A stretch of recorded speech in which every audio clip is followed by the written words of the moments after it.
If you've ever wondered why no one takes video game discourse seriously, this video is going to prove it to you more than anything you've ever actually seen. Why am I saying this? Well, it turns out the day before yesterday, Geoff Keighley announced the nominees for the Game Awards. And you would think, hey, awesome, we get to celebrate good video games overall because 2025 was actually a pretty good year for gaming. Well, you know what? Go ahead and take that thought and throw it out the window because apparently the last 24 hours on Twitter have been an absolute nightmare disaster war zone of people losing their mind over the Game of the Year nominees. No, I'm not kidding. In fact, before we get started, let's take a look and see what those nominees actually were. For Game of the Year, you have Expedition 33, Death Stranding 2, Donkey Kong Bonanza, Hades 2, Hollow Knight Silksong, and even Kingdom Come Deliverance 2. Now, personally, for me, the only game that I beat out of that entire list was, in fact, Expedition 33. I put about 70 plus hours into that game, and I absolutely loved every single minute of it. I thought it was such a great set of callbacks to classic RPGs and JRPGs of the 90s and early 2000s, with a modern flair and twist. And the music, the music was absolutely so good that I put it in these videos. Truly what I would consider to be an actual Game of the Year candidate for 2025. Those other games are probably good as well. I haven't had the chance to play them, but you know what? This year has been, in fact, pretty good. It turns out, though, that people on the internet are, in fact, angry at people who enjoyed Expedition 33 and have said the most insane things you could possibly imagine simply because someone likes a video game, and even crazier because a game got nominated for Game of the Year. No, I'm not kidding. Z Hornet ZZZ on Twitter said this: "Please God, put E33 fans in their place. I'm begging you," with 4.2 thousand likes and 150,000 views. I think it's honestly hilarious that somebody who's dedicated their entire account to Hollow Knight Silksong wants to put the fans of another kind of game in their place simply because they enjoyed a video game. Truly astonishing behavior overall, especially for it to, number one, get that many likes, and number two, have that many people agreeing with it. I know what you're saying, Alex, that's really not that bad. He just wants to knock people down a peg for saying that Expedition 33 is a great game. You know what? Let's see that reply tweet though. Hornet replied to his own tweet saying this: "I'm afraid this'll bang and attract the KK Claire obscure fans, so I'm muting." How do we even get to this point in the first place? Again, video game discourse is at an absolute all-time low. Literal, actual man-child behavior. That is what we're seeing right now. That is what we're going to be seeing from the very beginning all the way to the end of this video. People losing their collective and mind because a video game that other people like got nominated for Game of the Year. And honestly, a good game got nominated for Game of the Year. Not like The Last of Us 2. Holy. Revenant on Twitter said this: "Expedition 33 is the solo leveling of video games. Aggressively mediocre. Beloved by people who, quote, just like it, but don't know why. Clearly disguised as something that it isn't." Okay, all right, now we've got the Discord mod tipping his fedora so hard, the Reddit mods back there can feel it on their own self. Here we go. Every single time, there's always got to be somebody who wants to stand out from the pack. Oh, I'm so different and quirky and weird, you guys. I've got way more granular taste in video games. Who's that band? You wouldn't know them. They're too obscure for you. Yeah, aggressively mediocre. What does it even mean in the first place? Then you're talking about how people like it but don't know why. Oh, I don't know. Maybe it's the insanely good writing, the fantastic voice acting, the combat system that actually engages people in the first place that didn't really like JRPGs but definitely like it now, the massive amount of callbacks to classic 90s and 2000s JRPGs as well. I don't know. It could be all of those things put together, and the storyline being incredibly heart-wrenching as well. And then, like, the final piece of being disguised as something it isn't. What are you even talking about? This is just tweeting to tweet shit. Not even saying anything logical or actually having any sense. You're literally just saying this kind of shit just to say it in the first place and not have any actual meaning behind it. It's almost like the only one blowing hot air isn't E33, but it's actually you. Here's Krona on Twitter saying this: "Oh, the gaming industry is actually cooked."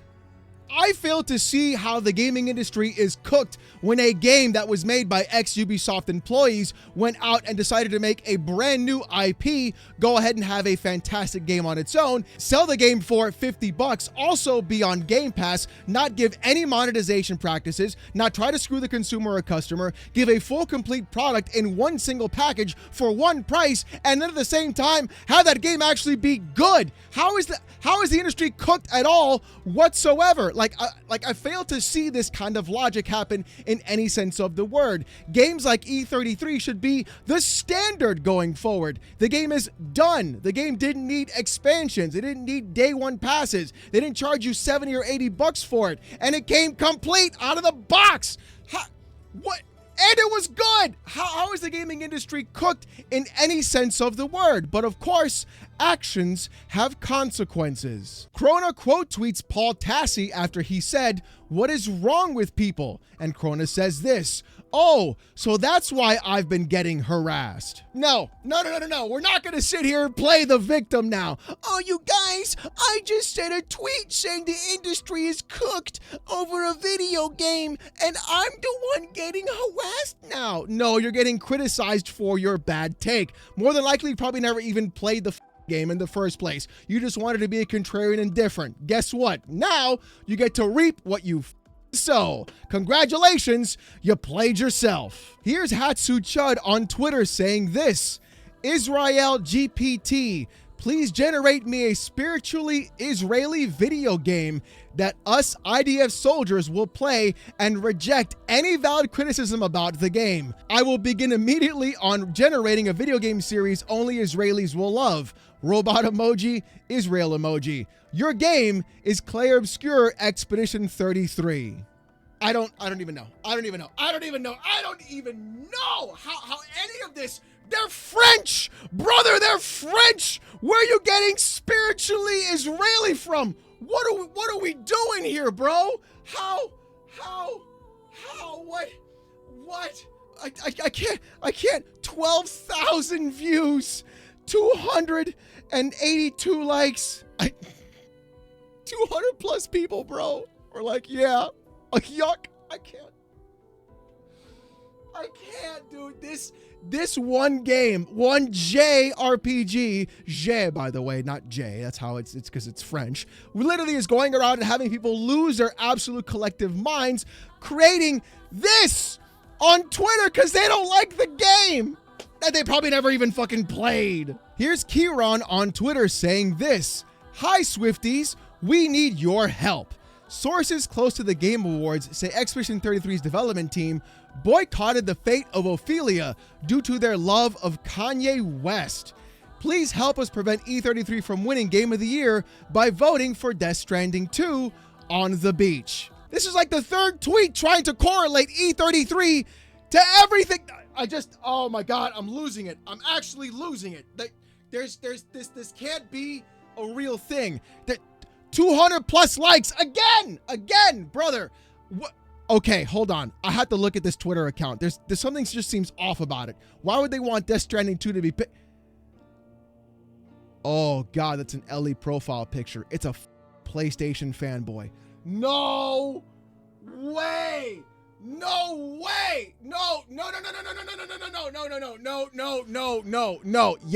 Yes, literally that's what it is. It is a dude who is a PlayStation fanboy who wants Death Stranding to win because Death Stranding 2 is a PlayStation exclusive with an Ellie profile picture, and then he's got vote Death Stranding as his bio. This is the lengths people are going to over a video game, bro. We're not even done yet, y'all. We're not even done yet. It just started. Here's TMO6 on Twitter saying this: Kepler Interactive and Sandfall with a picture of the Ku Klux Klan. How? What? 280 likes.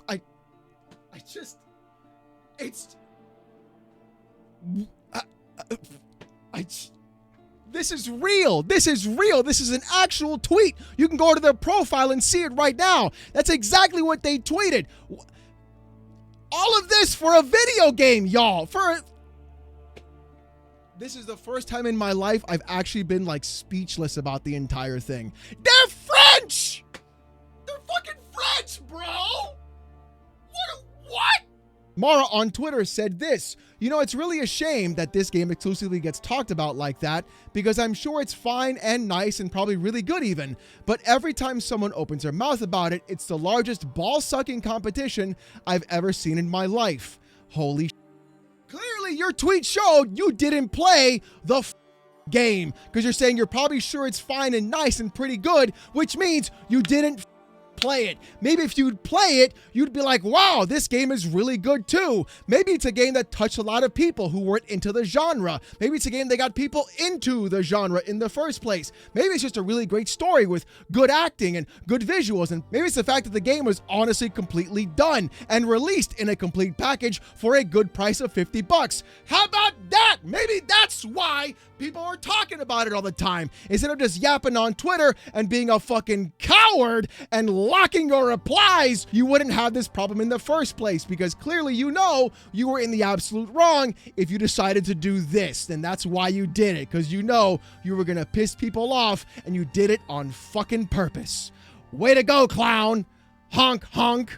Here's YMNISV1 on Twitter saying this: even though Expedition 33 is emotionally charged with a fantastic narrative, if you're pushing it for Game of the Year, you're basically rewarding style over substance and setting the bar lower for what ambition actually means in RPG design. Now look, those are some pretty hefty words off the bat, because I've been playing RPGs since the early 90s, and seeing somebody say something like this, well, I want to see what they have to say. Let's keep going though, shall we? It's incredibly pretty, sure, but under the paint, the combat system is shallow. Once the novelty of its real-time pairing system wears off, you're left with predictable patterns, limited build diversity, and almost zero tactical improvisation. Pretty animations don't equal mechanical depth. All right, you know what? You've never played this fucking game. Not at all. Not even close have you played this game. And if you did, you followed a build guide on YouTube to get 1 billion damage, or you just went ahead and played the game on easy. That's about the only thing I could actually think of. But hey,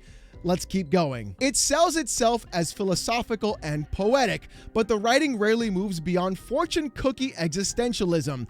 Every character sounds like they're auditioning for a perfume commercial about hope and decay. There's no shot at all that you think anybody in the voice acting in this game at all that had multiple nominations of everybody in that category in the actual Game Awards had actual people go through, real actors by the way, do the voice acting in the first place. There's no shot. There literally is no shot. You're just hating to hate. That's what you're doing right now. But hey, there's still more. Let's keep going. The world design is static. You're funneled through scenic dioramas that beg to be explored but rarely reward curiosity. No meaningful secrets, no branching routes, no systemic interaction, just an art tour. All right, no. You literally either did not play the game, watched somebody else play it, or you were scrolling on your phone instead of paying attention to the actual storyline. Because everybody who played this game knows exactly why the world is like that in the first place. It's literally thematic. There's a whole theme behind it. I'm not going to spoil it, don't worry. But the game that claims to blend turn-based mastery with emotional storytelling, it doesn't really innovate either. The loot mechanic barely affects play, and the narrative impact is entirely scripted. You feel like a passenger, not a participant. Once you finish it, there's nothing left. No post-game content, no real incentive to replay. Game of the Year contenders usually expand, evolve, or invite replay. This just asks for admiration. Expedition 33 is a wonderful mood piece, but it's not the defining game of 2025. Now look, I've made fun of people trying to smell their own farts before on this channel, and you, sir, are doing that exact same thing. Literally, all of your gripes are because you either A, did not pay attention to the actual video game or the story happening behind it or why the game is designed that way, or B, you've never played a JRPG game in your entire fucking life. Also, this is coming from the guy who was glazing Concord. No, I'm not kidding.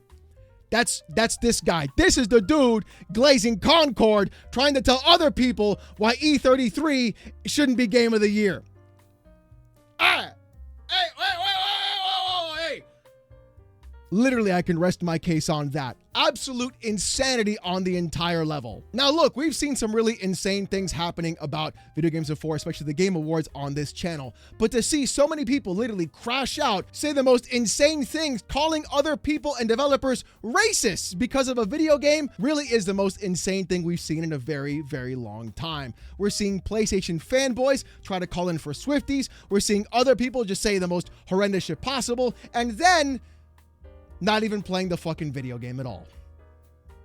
That's how things go, I guess. Yeah, so we'll see how things happen in December when the awards happen and E33 just basically sweeps the entire thing. Because honestly, it really is that good of a game. It really is that good. I haven't played a game that good or heart-wrenching in a very, very long time. And honestly, if you liked Expedition 33, I suggest you also play Chained Echoes. You'll really enjoy that as well. I actually did a review on it. You can actually see it in the link right here if you want to check it out. Honestly, it's a fantastic game as well. Definitely try it out. And if you liked E33 as well, open up yourself to other JRPGs. You may in fact enjoy them even more. So with all that being said, if you liked today's video, thank you. And if you didn't like it, fuck you. If you want to see more of this kind of content though, more PC port reviews, fanboy content, more gaming news, Steam Deck and Asus ROG Ally videos, and even more Steam Machine videos and live streams every Saturday night, 8:45 p.m. Eastern, subscribe to the channel. We're on our way to 98K. And I just want to say thank you guys so very much. If you want Discord access or most during live streams, become a YouTube member. It's as low as $1. If you don't want to spend the buck, don't sweat it. Just show up Saturday nights, 8:45 p.m. Eastern, live right here on this channel as I get insulted by 800 people with AITTS and wear a banana suit. Trust me, it's a hell of a show. You don't want to miss it. With all that being said, thank you guys so much for watching. Hope you have a great one, and I'll see you gooners next time. Peace!